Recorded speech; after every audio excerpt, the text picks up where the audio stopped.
Un peu plus de 80 établissements scolaires de la région sur plus d'une centaine ont une cote de vétusté de D ou E, soit les pires notes.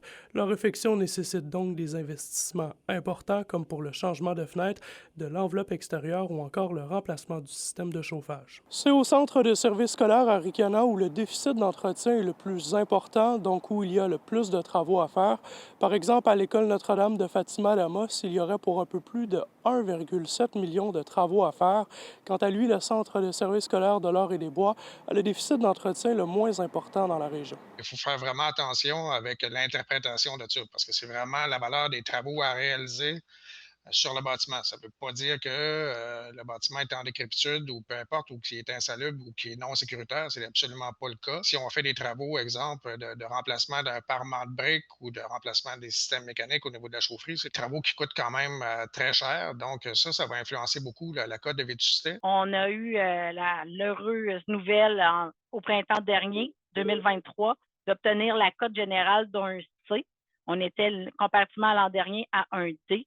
On voit que les efforts qui sont mis pour l'entretien là, ont apparu dans les résultats.